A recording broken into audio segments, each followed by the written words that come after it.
안녕하세요. 곽국선 교수입니다. 오늘은 원포인트 중국 역사, 물결 치는 대로 50년 재상 문헌박이라는 제목으로 말씀드리겠습니다. 지난 시간에는 중국 역사상 보기 드물게 70년 동안 관료 생활을 했고 그 중에서도 50년 동안 재상을 지낸 문헌박의 젊은 시절의 이야기를 드렸습니다.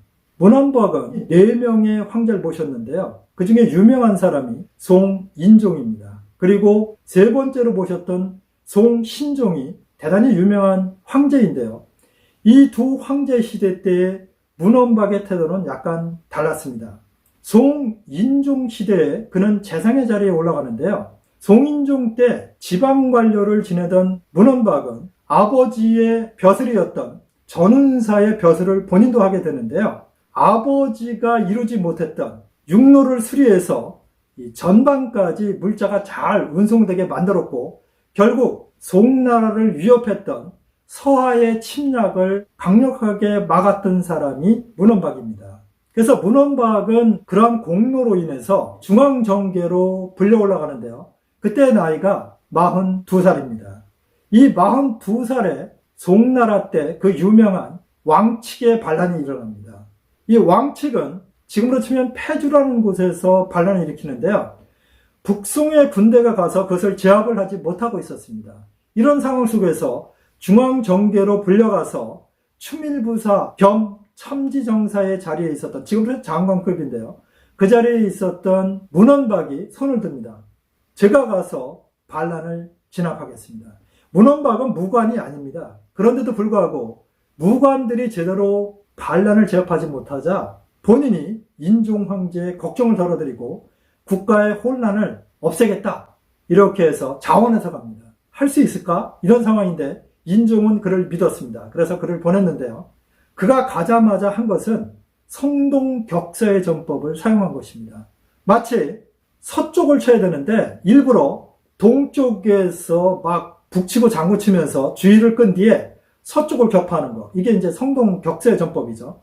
문헌박은 그것을 활용해서 북쪽 성문부터 공격하기 시작했습니다. 그래서 본인이 거느리고 있는 병사들을 북쪽 성문에 직결시켜서 왕칙을 공격했는데요. 왕칙이 보니까 다른 성문은 공격하지 않고 북쪽 성문을 공격하니까 병력을 여기 집중시켰습니다. 그 틈에 문헌박은 남쪽 성문 바깥에서 비밀리에 굴을 파기 시작했습니다. 기록으로 보면 약 2개월에서 3개월이 걸렸다고 그러는데요. 이 굴을 성 밑으로 파가지고 패주성 안으로 통하게 했습니다. 그래서 결국 병력을 글로 보내서 패주성을 점령했고 왕칙의 반란을 제압했습니다. 그 공로로 그는 42살에 동중서 문화평장사라는 지위에 오르는데요. 이것은 재상의 지위입니다. 그때부터 92살에 죽을 때까지 재상의 지위를 계속 갖고 있었습니다. 인종시대 때 또 하나의 놀라운 일을 하는데요. 북송시대 때 가장 사회적으로 문제가 됐던 삼용이 있습니다.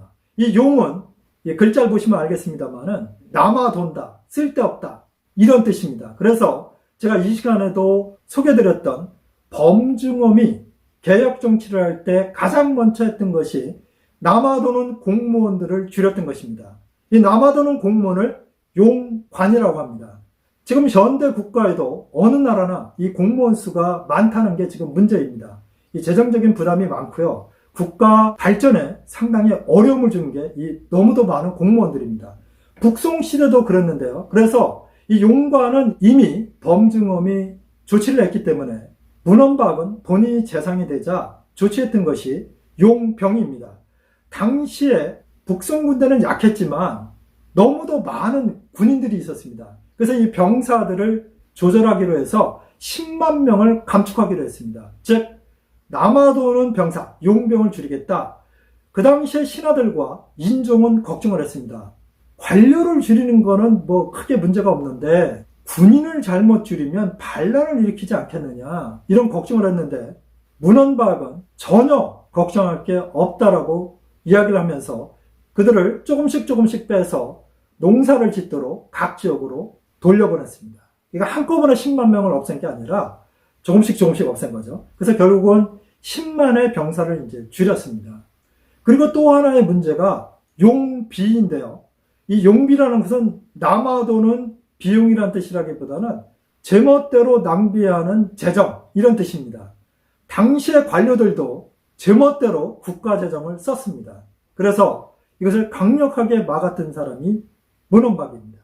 문헌박은 본인이 전운부사, 즉 중앙정부에서 지방에서 세금을 걷어들이고 공물을 걷어들이는 작업을 했었기 때문에 이 비용이 낭비되는 것을 누구보다도 싫어했던 사람입니다. 그래서 관료들의 재정 낭비를 막기 위해서 노력했던 사람이 문헌박입니다. 사실 용병이나 용비를 처리하는 문헌박의 정치적인 업적을 보면 그를 명신이 아니라고 이야기하는 것은 조금 이상해 보입니다. 하지만 그의 후반의 정치 생애를 보면 명신이라고 이야기하기에는 조금 문제가 있다라는 생각이 듭니다.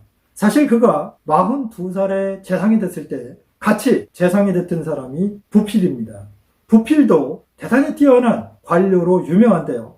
이 두 사람의 나이는 거의 비슷합니다. 그래서 당시에 유명한 신하들이나 백성들이 두 손을 들고 환영했습니다. 드디어 범증엄의 뒤를 이어서 국가를 강력하게 만들 수 있는 재상이 등용이 됐다, 이렇게 기대를 많이 했는데요. 기대와는 달리 두 사람의 정치적인 업적은 말 그대로 평범했습니다.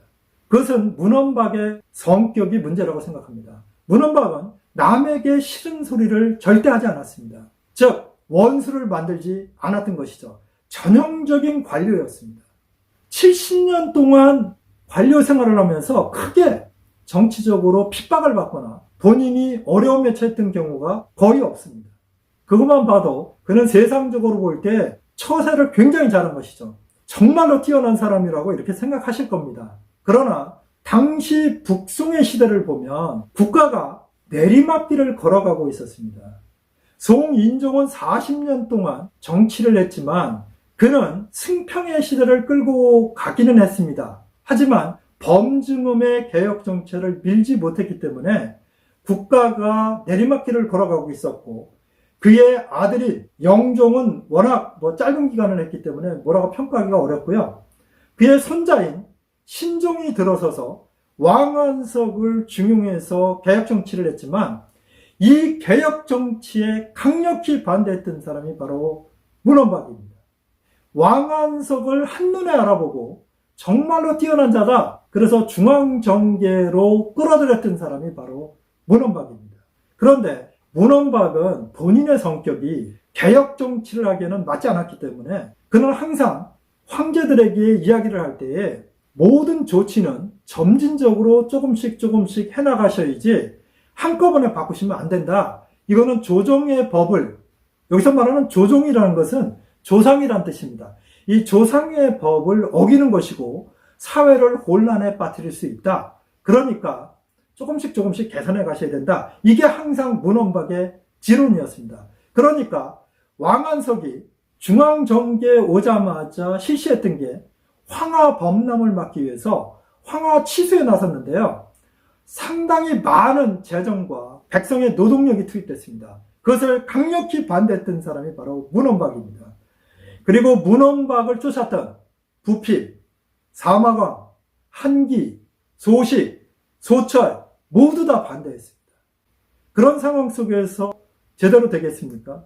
그런데 왕안석은 한술 더 떠서 청묘법, 지역법, 균수법, 이러한 신법을 구사하면서 개혁 드라이브를 걸었습니다. 이때 강력하게 왕안석을 지지했던 사람이 바로 신종인데요. 이 신종이 문헌박을 불러서 부탁을 합니다. 내가 국가를 부흥시키고자 하니 재상께서 저를 좀 도와주십시오. 이때 문헌박은 이미 나이가 70 가까이 됐기 때문에 아마 보수 성향이 강해서 그런지 모르겠습니다만은 그의 관료 생애 속에서 항상 현상에 머물고 또 개혁을 하더라도 조금씩 하는 스타일이었기 때문에 신종의 요청을 거절했습니다. 폐하, 지금 왕안석이 추진하는 신법을 그대로 밀고 나가시면 이 국가가 혼란에 빠질 것입니다. 조종들의 법을 어길 뿐만 아니라 국가가 혼란에 빠지면 어떻게 하시려고 그러십니까?